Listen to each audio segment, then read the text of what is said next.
Welcome to a new episode of Foodocracy for Her, my chat show where I speak to women entrepreneurs in the world of food and beverage, and get to you their amazing stories. And I think that there's a lot of inspiration, a lot of learnings in terms of what they've achieved, and more importantly, how they've overcome obstacles, and regardless of which gender we belong to, what's the age group, which city, class, community, any of that. And today I'm really excited to bring to you Pooja Dhingra and from Mumbai.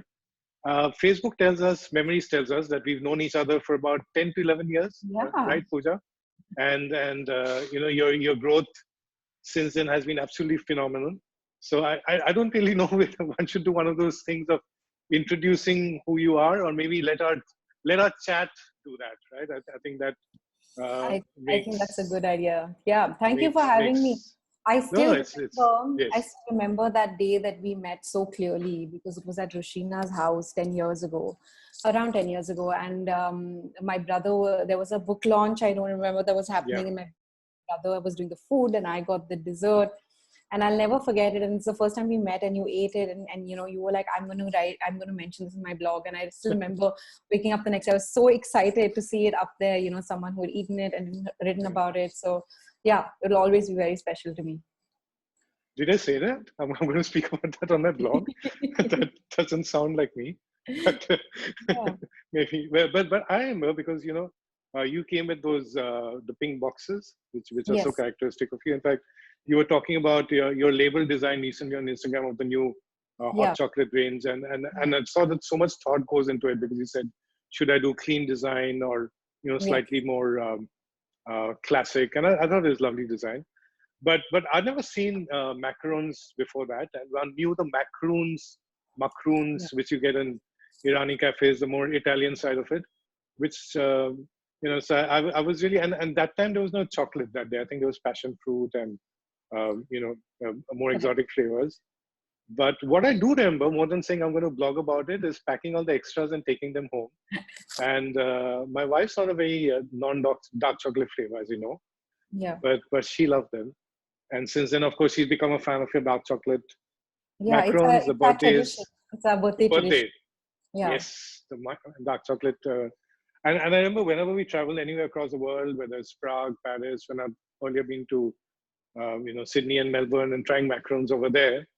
And we always compare it with yours and right up there. Thank you. That But means a but lot. it's an amazing journey. And I remember at that time, La 15's retail presence was primarily, I think, in store counters at Good Earth, right? Exactly. Yeah. So I started actually baking from home, and at that point when I met you was when we already had one outlet, one small kiosk in Worli, and one kiosk in Good Earth, like down at the ground floor before you went to tasting room. So we just sort of had a small central kitchen, a very small team. It was just around Diwali, I remember, and we were just trying to figure out what next, and it was. Sometimes I feel like it was just yesterday, and then sometimes I feel like it was like a lifetime ago. So approximately what, 10 years back? 10 years back. This one? Yeah. Yeah. Seems amazing since then. I And mean, it's just been like, sometimes it feels like it's been one long day, with a lot of like ups and downs. But yeah, it's been quite an interesting journey so far. and I remember at that time I was in market research and probably at Nielsen, and I'd gone with some of my colleagues to tasting room for lunch in between the meetings, and I saw your counter. And I took everyone there and said, we must try this thing out. And then I packed it and bought for home. And the first shop was the one at just outside Palladium, outside the Exactly, museum. exactly, exactly. Yeah, I remember that because I think that was your first Yeah. store, and there's a bit of a coming back story also there. Yeah. So Palladium always, it held a very special place in my heart. I had just come back from Paris and I was trying to figure out what to do with my life. And I would, at that age at 22, just be hanging around in the mall a lot, watching Yeah. movies and just, being with friends.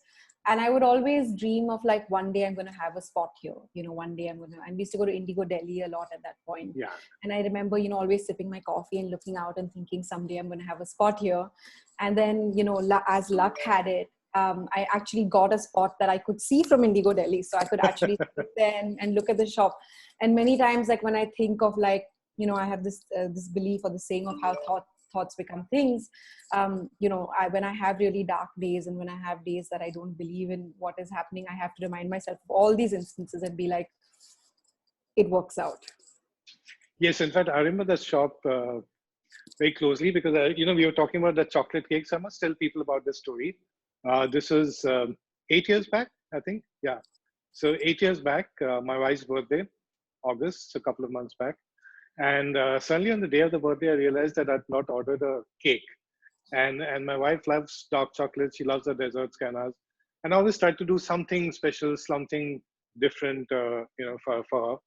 So I remember messaging you and said that, look, can you do me a cake at short notice? So you replied back saying, okay, what does she like? So I said she likes dark chocolate, she likes her macarons, she doesn't like alcohol and desserts, and no fruits, and nuts are fine. So you said okay, and can you pick it up at the store at so and so time? So I went over from office, and I picked up the box, and I didn't even open it. And we had this thing of a pretend surprise. So come back, put it in the fridge, and open it at 12 o'clock. So I opened it, and there was this giant macaron, and pink because that is your color for the dark chocolate ones, and dark chocolate. And I think we were doing a staycation at some hotel that time, and we had it. And since then, like for the next 8 years, including like a couple of months back in the lockdown, one has never had to think. Like sometimes you send me the reminder before Yeah, I send I have a reminder in my calendar, and I'm like, oh, Kenaz's birthday is coming up. I'm like, hey, now we can't break this chain. We have to keep going. You're yeah, stuck with me. You guys are stuck with me. No matter what cake you want, that macaron will arrive every year. yes, Hopefully.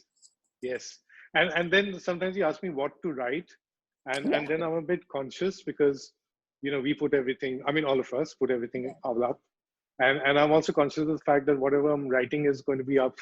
So it can't be It that. can't be true. I mean, you don't have secrets between Yeah. yourself and your baker, your cake Yeah. maker. So you can tell her the sweet little things you want to write, but you might not want to put it up on social Absolutely. media. But it felt so good, this time in the lockdown birthday, and we didn't really expect it, and I knew it was a tough time, but it just brought in so much joy.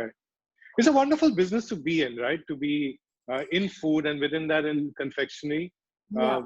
even within baking and confectionery, because it's all about joy to me, confectionery. I mean, that's exactly, and that's one of the main reasons why I do what I do as well. And I've especially in the last 6 months, I've had to ask myself this question very seriously many times. But for me, it's always about how can you, in whatever way or form, just bring a little bit of joy in somebody's lives for that, for that small moment. And that kind of spread across, the same messaging was spread across the cafes. So it was like, for that moment, what can I do to make someone feel better? And that's what Love 15 is. Our DNA is sort of built on that. And you're absolutely right. Being a pastry chef, the minute I tell somebody I'm a pastry chef or I make cakes for a living, it just puts a smile on people's face, even if I don't give them cake. Firstly, everyone just expects me to have like cake or macarons in my bag, which I Yes, mostly always do. For some reason, I always have macarons in my bag. But I think yes. people always expect it. And I always tell the story of, when I was still studying in Paris and I was in culinary school, I was traveling, I was going on holiday somewhere, and I left the city and I was at immigration, and somebody was like, what are you doing here? And I said, oh, I've just come to visit a friend. And they were like, oh, what do you do in Paris? And I said, oh, I'm a pastry chef. And the immigration officer had such a broad smile. It was as if I had just given him a cake. I think it's just the memories that you have, right? Like we're part of, some of the happiest memories of a person's life. So I don't take that for granted at all. In fact, so food is so much about memories. Even La 15 represents a lot of memories, right? You want to tell people about it? Yes. So when I moved back, there was this desire to start this French style pastry shop specializing with macaroons. And I thought a lot about what I wanted to call it.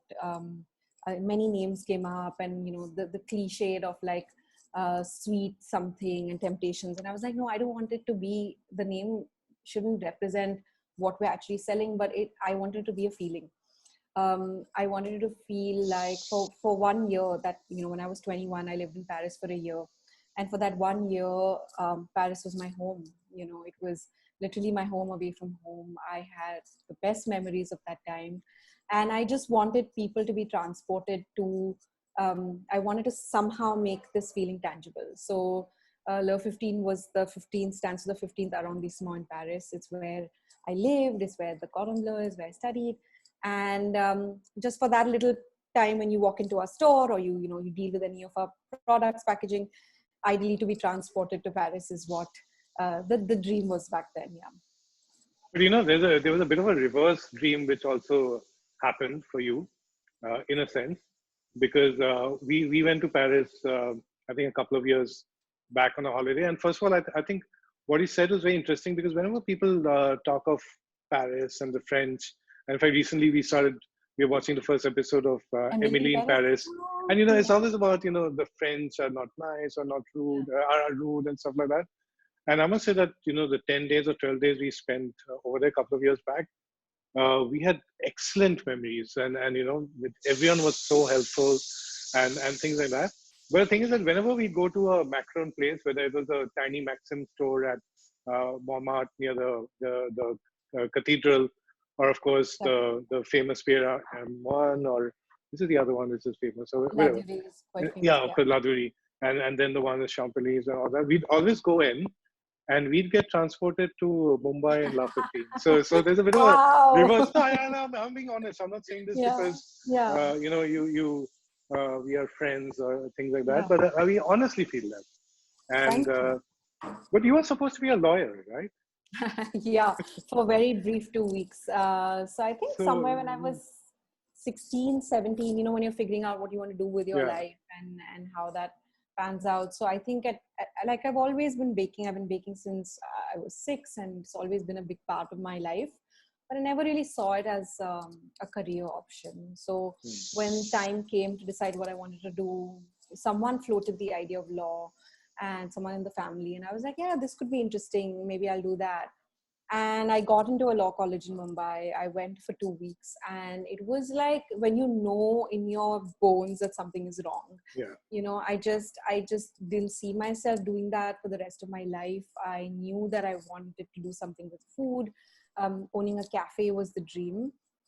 So I spoke to my parents and I said, I really tried. And as much as I could try in 2 weeks, but I knew early on. And I told them that this is not for me. And luckily for me, they were, they've always been extremely supportive, and they were back then as well. And this is like 16 years ago, right? It's when being a chef wasn't cool, or like you didn't hear of girls going to culinary school, or you didn't really see many women in the kitchen. So Or it was even all cafes weren't there. cafes weren't Even there. cafes weren't there. Yeah, there were no Yeah. cafes. So it was a time where it was quite a tough decision. And for like an Indian family to say that, okay, our kid is going to go study hospitality and get into this field, I think was very brave of my parents as well. There was never any doubt. There was always only support.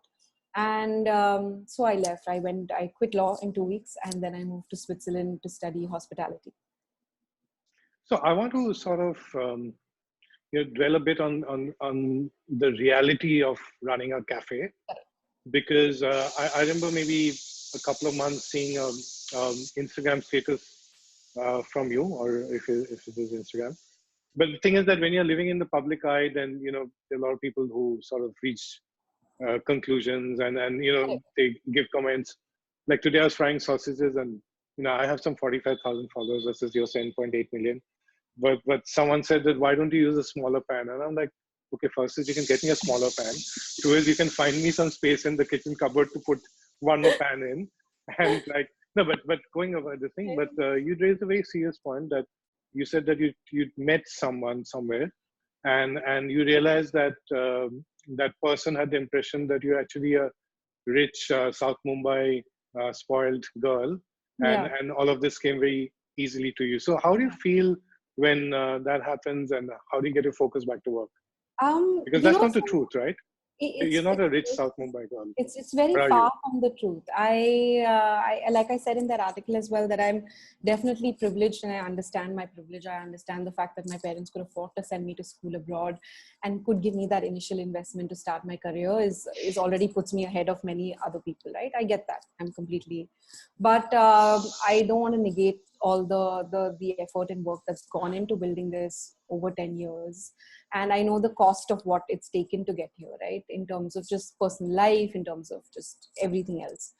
So when I first, it was actually we were in Paris on this like this trip, part of this young leaders program, and one of the young leaders said this to me, and I was just like, firstly, because I thought I talk about my story quite often, I'm pretty open about who I am, what I do, I share everything the way it is. And then I was like, maybe there's something going wrong in my own messaging. Maybe that's the image that I'm putting out. So it did make me stop and take stock of what is reality. And obviously in 10 years there have been a lot of successes as well. There have been many failures, and both public, and but then I guess you also change and transform in 10 years. So it's also not fair to think of yourself as you were 10 years ago, because there has been a lot of change and progress. So I guess somewhere there has to be that shift and transfer in your head as well, to just be like, okay, this is who you are now, and this is what people's perception of you is, but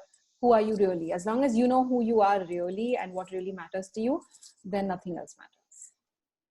I think that's a fantastic thing which you said, because there's so many people who are coming into social media, and they wonder, like, how much to share, how much not to share, and more importantly, how to react to public opinions. I mean, we belong to a time, like, even as bloggers, like, Finely Chopped is going to complete 13 years in a few days. Oh, So congratulations. there's this colleague of mine, Kashi. So just as we have this birthday tradition of Kenas and your chocolate cake, macaron cake. So every day on the day of the birthday, and I forget every year, I think it's the 13th, but I'll figure out. But I know that Kashi will send me this WhatsApp message saying that, it's a birthday and stuff. But I remember at that time, it used to be like social media was like a diary about sharing. Like, even for someone like you, it was a bit like Emily in Paris, like, clicking Yeah, and sharing. You didn't yeah, think so much, and people were not judging that yeah. much. But there's, so keeping Yeah, centered yeah. is very difficult, right? It is, and I believe, like, all of us from that time when we all started out together, whether it was on Twitter, I think I've formed so many deep friendships with people on Exactly. Twitter, and it was such a different time, because you could just, it was like I actually had Twitter friends, Yes, and yes. when you right now it's like I don't even know if I want to comment or say anything on that platform. So it's Mm, it's always been sort of, I had a blog that I would write, which would be straight yes. from the heart. It wasn't edited, it was completely how it was. And I think it made people get to know me better. So this was before Instagram, before Facebook, all of that. And I think as social media came into our lives, exactly as rightly as you said, the first few years was just I think it's Uh, only in the last couple of years that it's taken a its own form, in a way that it's now serious business as well, right? There's a lot of yes. there's a lot of real money out there. There's a lot of Mm. careers that are formed there. So it's not something that people take very lightly as well. It's like a social media is like a marketplace anyway. So now, so it definitely has changed from when we started out, but it's I, nice. I, I remember that blog of yours very well. In fact, I remember sometime back, we were recording something else at Radio One. So Rushina was there, Antoine was there, I was there, completely unrelated, and we were talking of those early days, and we were talking of bloggers from then, and I gave your name as one of them. So Antoine was wondering that whether that was more like a Love 15 thing. But I remember for me, it was more your blog. It's just that you happened to run Love 15. But at Yeah, that time, Love 15 was very small, right? So it was yeah, almost like a home chef today yeah, who's on Instagram. And exactly. now, you're still like young leader, young 30, and everything. But the thing is that you started 16 years back or 10 years back, like you're saying. What was more daunting, being a young person in the business world or a woman in the business world? So I think for me, youth and inexperience was definitely something that I would consider to be more daunting than being a woman, just for the simple fact that I was never made to by my own parents. I was never made to find a difference at home. So there was never any special treatment to my brother that wasn't extended to me. In fact, I got my brother still like fights with my parents all the time, but I got a lot more because I'm the younger kid. I got a lot more freedom than him. Oh God, yes. I was allowed to go out and party much later than him, and I fought for my rights, and I wanted to go out with my friends. So I never, it was never a mindset, or it was never a thing that such a inequality will exist. I just thought, yeah, if I want something, I'll go get it. It's only when I started working, and the thing is, when you're working and you're so into building something and your entire focus is on building something, I tend to not pay attention to that much of the noise that's around me, because otherwise it's easy to get distracted. But what is really on the table, and I like to look at that. So for me as well, in the early years, it was always about, I need to get a kitchen, I need to hire a team, I need to do all of this. And oftentimes, like, people would be like, oh, where's your father? How old are you? Where's your husband? And people didn't like take me seriously. I found that very difficult. But then to me, I always took that as maybe I'm young. I didn't think of it as being a goal. It's only now when I sit and I reflect, and maybe when I, look at the disparity. Like for example, recently, a few years ago, I rented something else, and I had a head of operations who was male. And we were at this meeting, and this gentleman only spoke to the head of operations. And and now I'm like, it's been 8 years of me doing this business. I have some name. I'm, recognized for what I do. And he just refused to like direct his questions at me, which was quite annoying. And then finally, when he was like, okay, so when will you hand over the check? Who's going to sign it? And then I was like, like that's who's going to sign the checks. I think it's there. It's always there. And it's up to you to decide whether you really want to focus on it, let it really rule your thought process in your mind, or find ways and just keep your eyes on the prize and say, I want to get there. How do I make that happen? I think that's a very interesting point which you make, because if I tell you the perspective from the other side, and maybe a sample size of 1, 2, I think this is a market researcher and me speaking, but there is the part, of course, where you're dealing with the business part of it, the renters and the procurers, or even people you're hiring. And then there's the way your customers you look at you, and your loyal customers over the years, and then they keep getting added. I don't think that when you're thinking of first of all, there's the product which draws one in, and everyone has their favorites, whether it's the cupcakes or now the recent what was the lockdown cake called, the happiness cake or something? Comfort cake. I mean, yeah, it was so apt for its time. Or the macarons. So you think of that, you think of Pooja as a person, but you don't really think of what's her age or what's her gender, or something like that. And I think that it's your focus. And you were talking about the various parts which you went into. So from a home baker to a retail person, to when you started your first kitchen, and that little studio which you created at that time, which was pretty far-reaching at that point. And the classes. And I remember I attended 2 classes there. One was your chocolate making class, after which I made cookies. Oh, yeah. And my wife keeps reminding me, for the only time in my life, I bought an oven for that. And then the brownies, which again, and I think one of them was your first bakes, the brownies or the cookies, one of the first things which you started baking. Second, I made the brownie for my birthday. So my own birthday, I made a huge brownie cake, cut it. That's the last I baked though, because I'm more of. I love how I don't give you anything for your birthday, but Kena's birthday has a cake. So because my birthday is sort of is her responsibility. And then I also remember, and I must give this experience, that there was also Christina's bread baking class. So your place had become it was not just about La 15 or Pooja Dhingra. It was a platform. I remember there was Rushina doing some classes there, Christina, and a whole lot of other people, and you sort of created this platform. So I was in TNS then, in market research, and I wanted to do baking. And I remember there were 2, 3 other folks in my class, in my not class, my team, who wanted to learn as well. So I got in touch with you, and then I think you organized a class with Christina for just us, and I think 2, 3 other people whom I knew. So we all subscribed to the class and we went there, and we were like baking and kneading and stuff like that.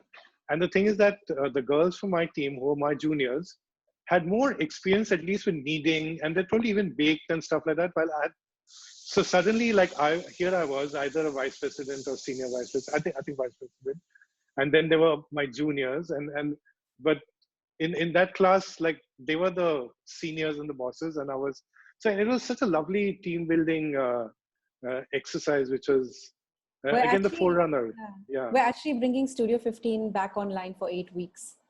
Hmm. So this weekend, whole 8 weeks of celebration starts, because that was 7 years ago, and so we're doing this in online learning. So yeah, it's going to be quite exciting, and I think that that's what it is, right? About bringing like-minded people together. And Yes. I have this sort of curiosity and this need to keep learning and seeing how things work. What is new? What can I learn more? In fact, Um, your handle says that as well. Instagram handle. yeah, Every day is a new learning. new Or learning. Yeah, trying to learn something new every day. But sometimes I'm just like, maybe I should change it because these lessons are becoming harder and harder every single yes, day. yes. No, but it depends. Like sometimes it could be about getting a small thing right. So Yeah, even that's a new learning. yeah, You know. completely. I was talking about like life lessons that are just like big learnings every day. No, but you know what I sometimes feel is that it's important to have life goals and the big milestones, but it's important to also celebrate these little victories which you have on the way, and not just focus on that final thing. In cricketing parlance, like taking a singles even when you're not Correct. doing sixes and fours. Now this like-minded thing is very very interesting. And I want to ask you this question that one often sees, like you know different people in different groups sort of hanging around together. So like for example, for me there are a set of writers, bloggers, content creators like Kurush and I, for example, Nikhil, Rushina, folks like that, we hang around together. So similarly there's a group of chefs like you, Thomas, Pratik, and a lot of people who hang around together.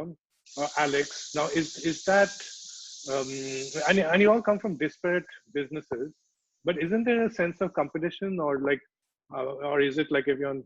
Do you So guys even discuss work when you're together, or yeah, is it so just it actually started about 7 years ago, when I think when Kelvin sort of yeah, moved to yes, Ellipsis. So we actually started a chef's group, like a chef's WhatsApp group, because hmm, like all of us, for most of us, we either were starting our own places, we had all lived somewhere else, moved to Bombay, come back to Bombay, and I think there was a lot of like, I need help with something, who can I ask?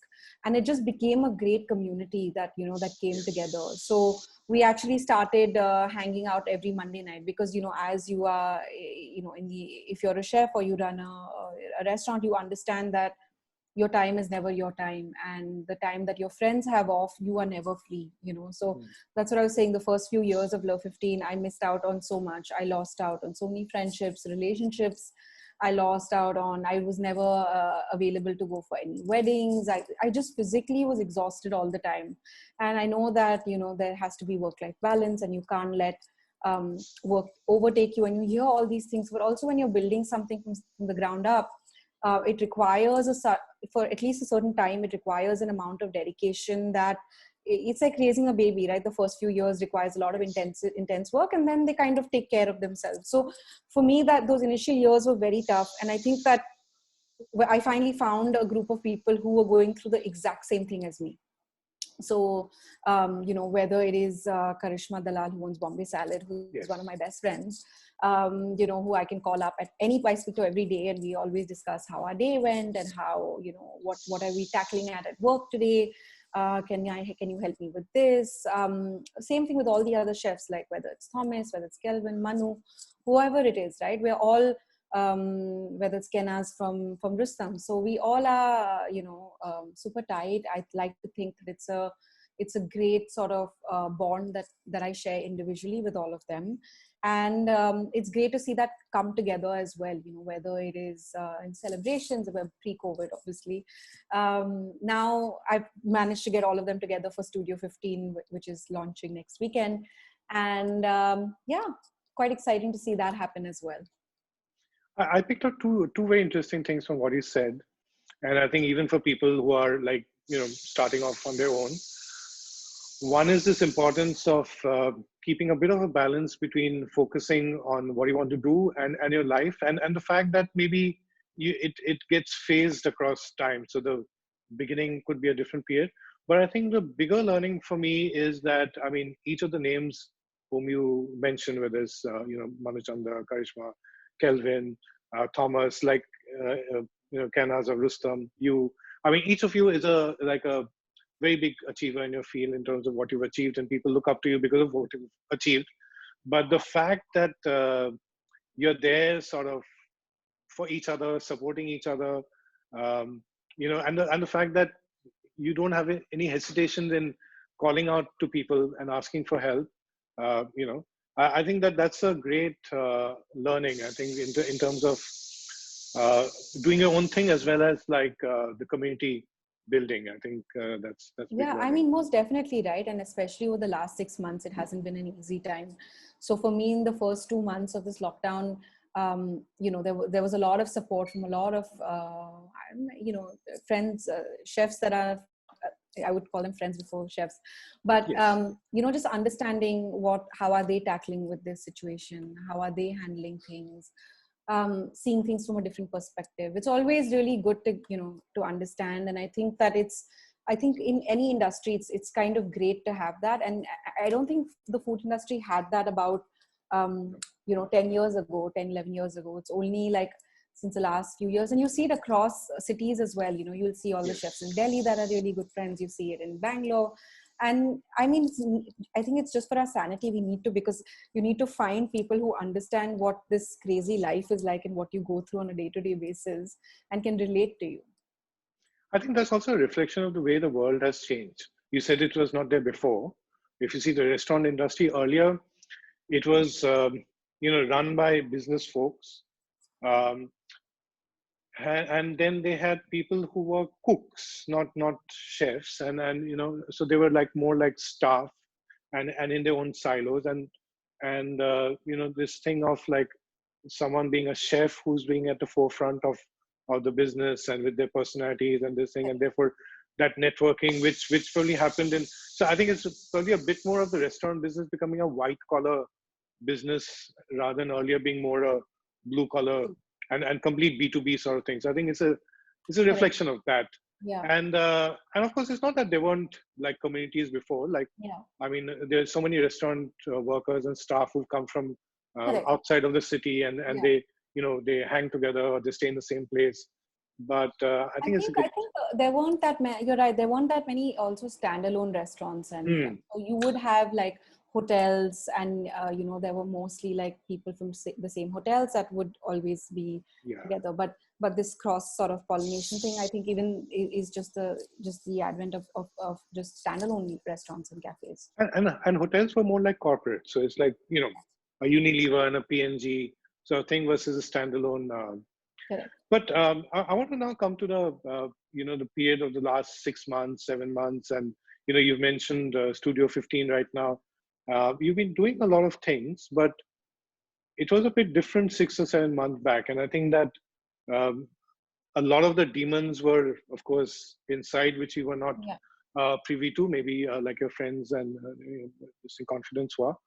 But I think the first big thing was the closing down of that lovely cafe at Colaba. I remember for us, we never ended up going to Colaba during the daytime, so we didn't. The once we went for breakfast there, but otherwise it would be going to Link's Pavilion for dinner and then going to La 15 and praying that the chocolate macaroons are still there. But whoever, with our friends and all that, and having our coffees there, and before that, Baba Ling would give his ice cream and sesame toast, and we'd smile and try to have it because he kind of keeps space for that. So we're gonna miss that. But Yeah. but I remember that you shut it down, and then you wrote an article about why you did so, and it came out in the Condé Nast.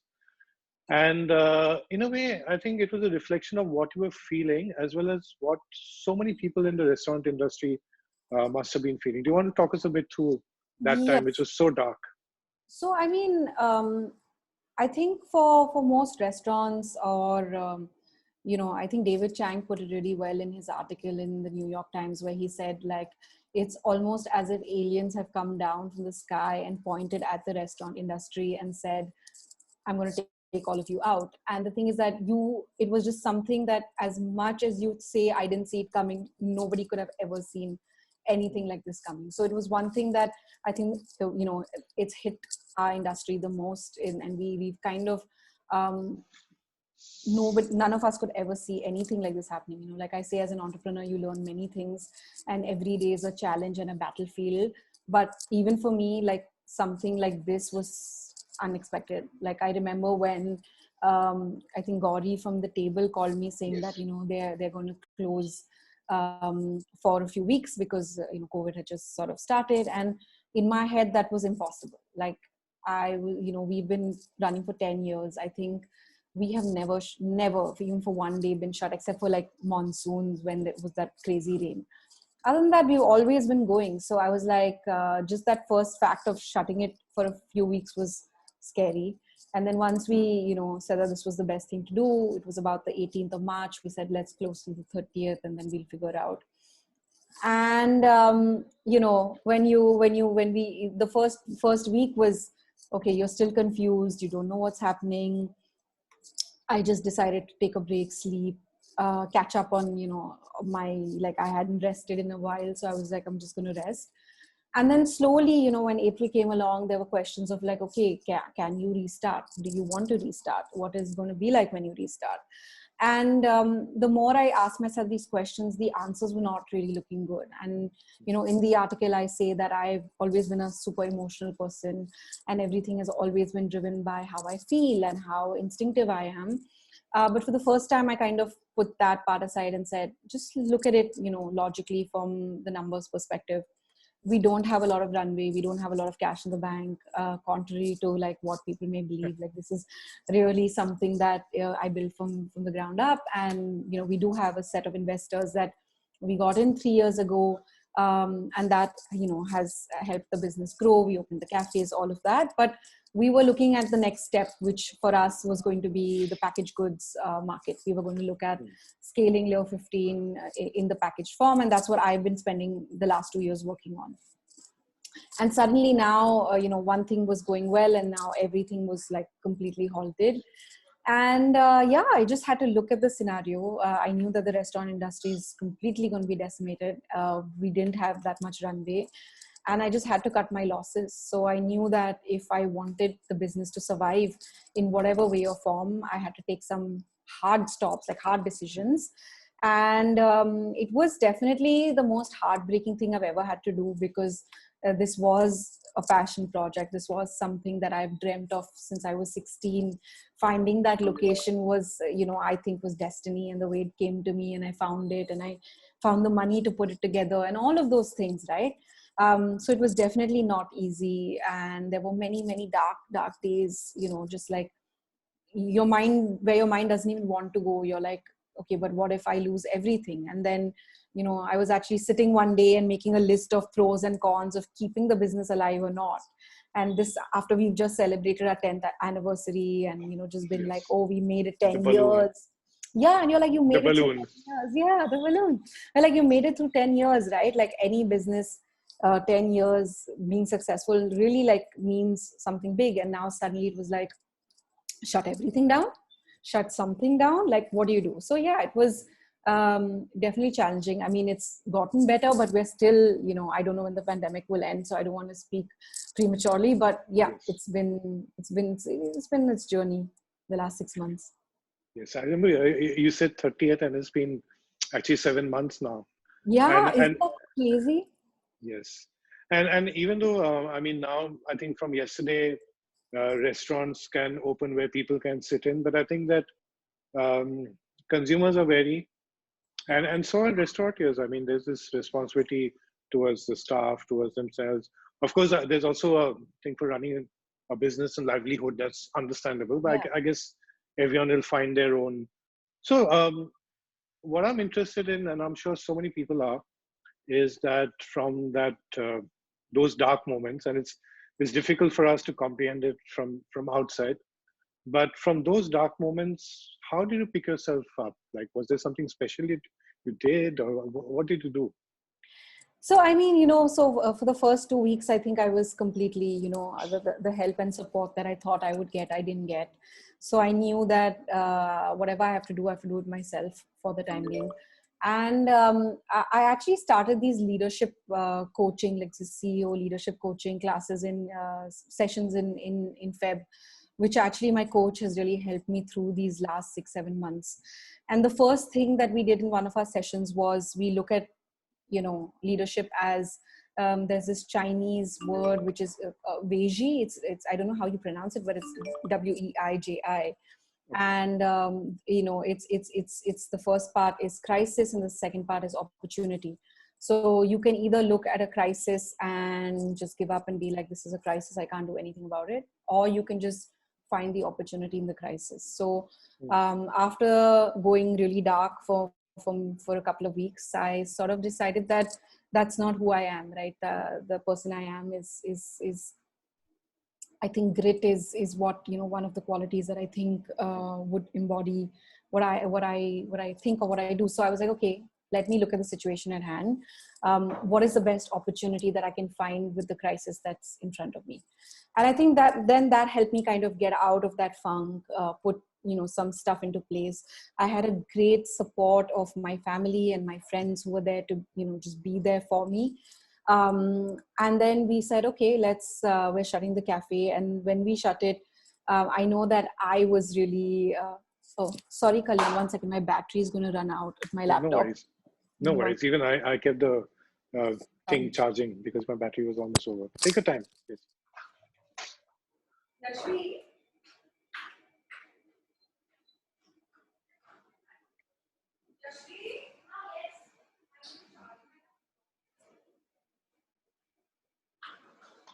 Okay, listen. So I'm going to keep talking because I'm not too sure how to edit this, and this is the first time we are recording live. But I found certain aspects, you know, very inspiring in Pooja's stories, and I've known Pooja for a while, but I think it's only when you sit and talk that you get to realize all of this. The fact that, first of all, what she said is that she focuses on her work and not getting waylaid by things around or the noise around, like she said. Two is the fact that a lot of hard work went into setting up this business, but at the same time realizing that there's a need to take out time for herself, and with time, sort of you know, building this balance between work and life, and then also the fact that, you know, she didn't mind sort of despite achieving everything that she has done, sort of reach out to the chef community. And Sorry. Pooja, in case you're wondering, I'm just filling in. Oh, yeah. Go for Because it. I'm not too sure whether I'll record it or sorry, edit it and all of that later. So I was just saying that what I've learned so far from you, because, you know, we've met, but it's not always that you sit and get a time to talk like this. Like, you just bump into each other and like wave at a distance, and you know. So I think what I found very interesting is the fact that you said you focus on the task in front of you rather than getting distracted by the noise, so Sorry, to I don't speak. know. I don't want to. This to No, just no worries. I want to keep talking. put it on that So, one. Yeah. Is it on? No, it's I not can hear working. you. I can hear you. I can hear you. Yeah. You can hear me. Okay, now it's on. Thank you. Sorry. Yes, No, yes. my No turn. worry, no worry. So, so I was just filling in because I do this myself, so I can't know if I can edit it or whatever. Yeah. But the fact that you said you focus on the task in front of you rather than getting distracted by the noise. Um, Two is the fact that while you work very hard to achieve your dream, you also realize the need to focus on yourself. Three, we've discussed it a bit over here, but I've seen it over the years that you've been yourself, like whether it's in terms of what you produce, the way you lead your team, the way you communicate, you know, you've chosen to be yourself. I think for the fact that despite like achieving so many things, you've had the humility to sort of reach out to people and thereby create this wonderful community of chefs who are and people other than chefs also were like sort of there for each other. And I think that what you said right now, like before, the charge gave in, which is the fact that grit, which is, that there was this obstacle, but to look at this as an opportunity.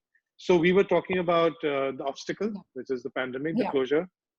You're realizing that, okay, funk has been indulged. Now we need to do this thing. So tell me what happened after that. So what happened after that was that I realized that I needed to get some money to keep to help the team out, to make sure that the business is still alive. And I knew that what I had with me was brand, and I knew that I had a lot of love that people had for the cafe. And we decided that, okay, it's COVID and you can't really, do a proper send off and a goodbye to it. So I said, okay, let's just put together an ebook. Let's put together an ebook of the cafe with all our favorite memories, all our recipes. We have everything. It's going to cost us nothing. We have images, we have everything. Let's put this ebook together. Everyone is cooking now anyway. And that kind of saved us. So that, that decision then kind of saved us, and we're still here today because of it. And we had a lot of thousands of people that bought that book, which gave us enough revenue to push to the next few months. I decided to start teaching online, and like for me, I love teaching, and I love sharing of knowledge, and I love my personal space. So I would, the best part of teaching was interacting with all these different people, and I was very like apprehensive of doing this online. But my first class had like about 150 people.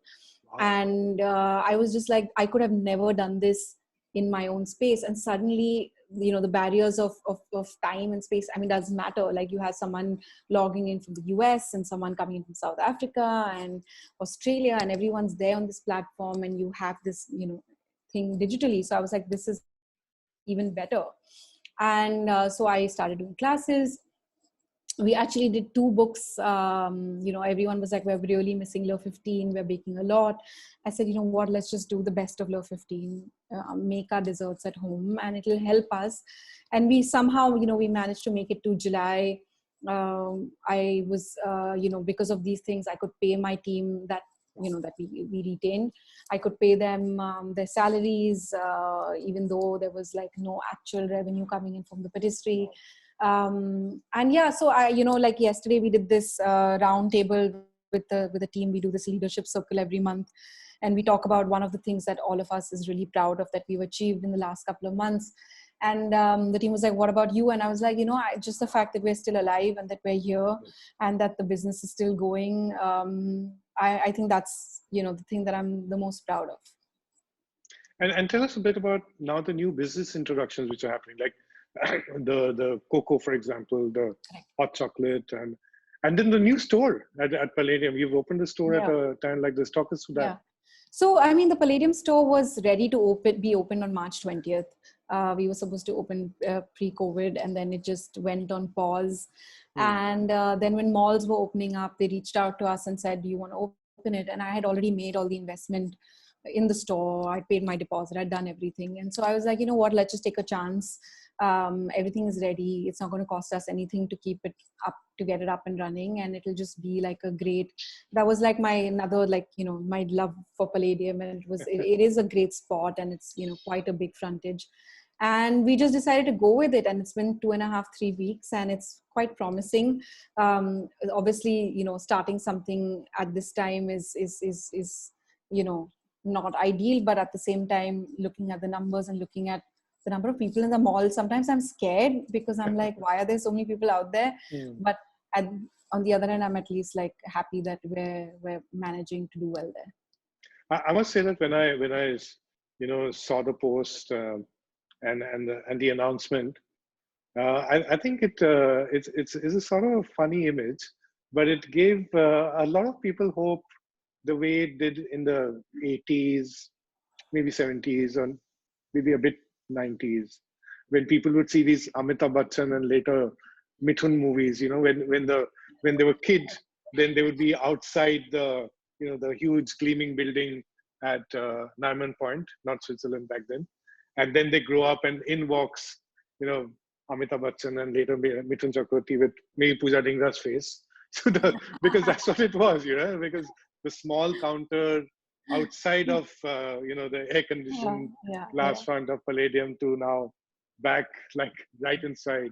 So your own little diwar moment or something like that. But I think that it gives so many people hope when you see people doing something like that. So it's really great. And then what about the packaged products you're entering now? So, I mean, so that was, like I said, that was our actual main business plan, 2 years ago, 3 years ago, which is what we raised money for.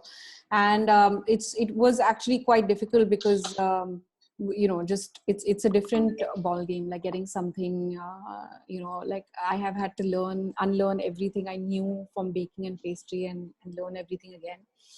And so while this was chugging along slowly and there were like 10 million obstacles to get this out and running, over the last 3 months we've decided to do whatever we can in our own capacity, and instead of waiting for the right thing to come at the right time, which is like, let's just get this out there. And the good thing for us, in fact, for Low 15 as a brand, actually, and one of our investors always told us this and said that, you have a very unique problem, which is that your brand is bigger than your business.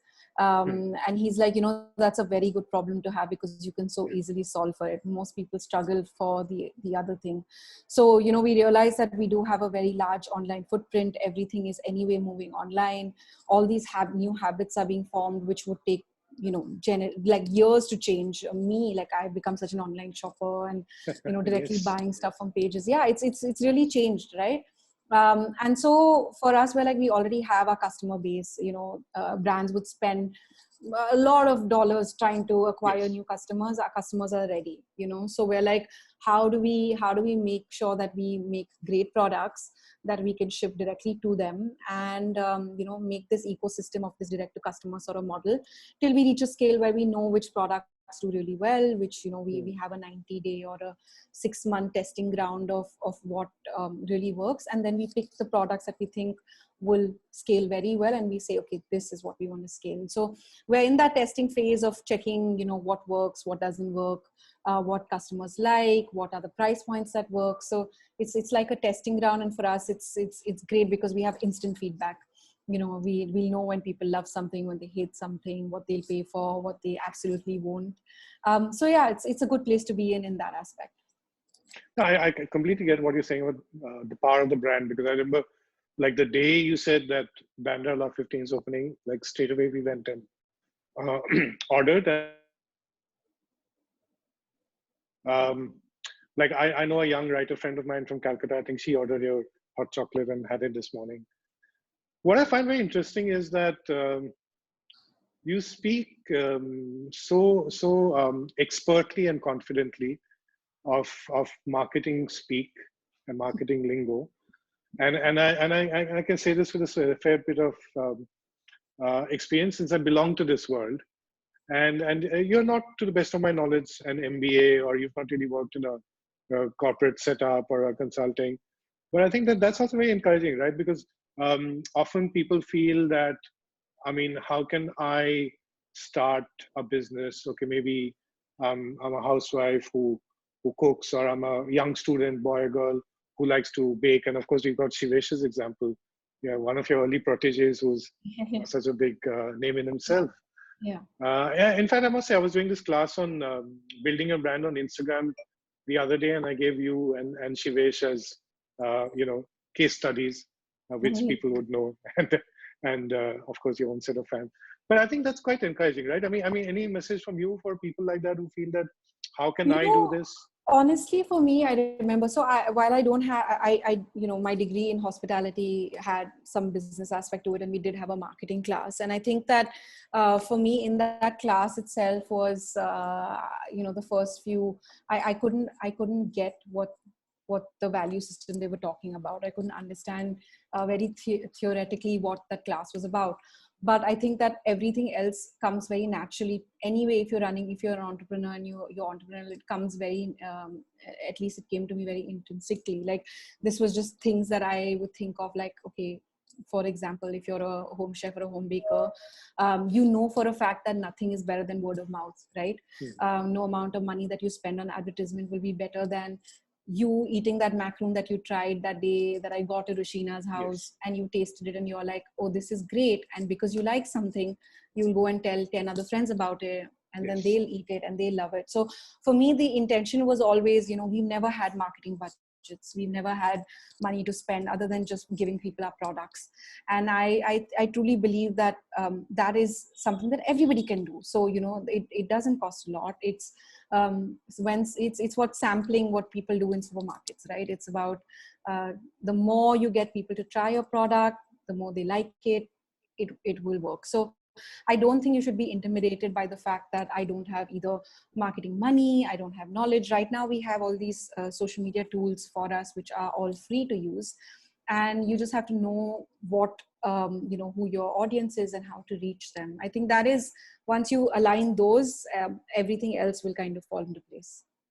I think that, and also the fact that, which you didn't mention, that that it was sampling in a sense, but it was not selling. Like it's not that you felt that when the macaron was coming to you, that there was also other hand coming out saying that, okay, now, what is it? It was just about enjoy the macaron. Yeah. Right. Because I've seen it sometimes when we've been at dinners, like for example, where the international chefs and there's that, and you would just go and give them their macaron, and I mean, what would they do? I mean, they would just maybe eat it in the hotel or at night when they're hungry in a different time zone. Yeah. Tell me a bit about, before we close, about Studio 15, which you said is starting tomorrow. Yes. What is that? This weekend. Okay, so, this week, because it's, Yeah. So, I mean, we're basically taking Studio 15 and the whole idea of collaboration and getting chefs together online. So it's going to be 8 weeks, and there's going to be a class. There are going to be classes every weekend. All classes are priced at 1,500. All classes are for an hour and a half. And there's everything from, Chef Manish Mehrotra, who's going to teach you Indian accent at home. Chef Manu Chandra, who's going to do pizzas. You have, cooking with Gresham. Shivesh is doing a class. We have 30 chefs, and it's just, to see everybody just like come together and do this. It's quite exciting. I'm going to be, for me, I'm the most excited because I'm going to be everybody's virtual assistant. So I'm going to be the assistant in class who's going to ask all the questions and, take the class forward. So I'm really excited because, one, I get to learn from all these chefs, and two, like I can finally, because my cooking skills are terrible. So I'm going to use the next 3 months, the next 8 weeks to become like top chef. Your dad is the cook, chef in the Oh family, my God, right? yes. You've been sharing a lot of his recipes. I honestly, in all of lockdown, we haven't, as a family that used to order out a lot, like we used to order in a lot. We used to order a lot of food, and, I haven't missed anything, because anything I'd be like, oh, Dad, today I feel like chili chicken. He's like, on YouTube watching some aunties make chili chicken, and then he's making it. Or then he's like, he'll call my friends and be like, Acha, give me this recipe, and someone will give him some recipe of something. So it's beautiful to see. I wake up every morning, and when I'm leaving for work, I just peek into the kitchen, and Dad's there, like, doing something with some masalas, and my dabba comes from home, and meals together have just taken a whole new meaning. So, we were talking of younger siblings. Yes. And so I completely get what you're saying, because I was the elder sibling, and my brother was the younger pampered one. And now we have 2 little cats, kittens. And here is the little one, little Nimki. Hi. Who's completed 2 months in our house today. Oh, wow. So, yeah, little Nimki. And he really goes behind Baby Loaf, who's the elder sibling. Wait, I'm taking a picture of us. Wait. You got to do this. He's looking at you. So now he knows where the camera is. He literally knows where the camera is. Look here. Look here. Oh, okay, time out. Okay, got it. So he really sort of, chases his elder brother, right? And once we finish this, he's going to get onto the chair and do his own little podcast. Oh, no. Okay, I think he's typing some messages to you, saying that. Okay, so I think it's time to say goodbye in this chat. But I'm so glad and that we did this because, okay, I'm going to take off the wire before he brings the house down. I'm so glad we did this because, we've known each other for like almost more than a decade. Yes.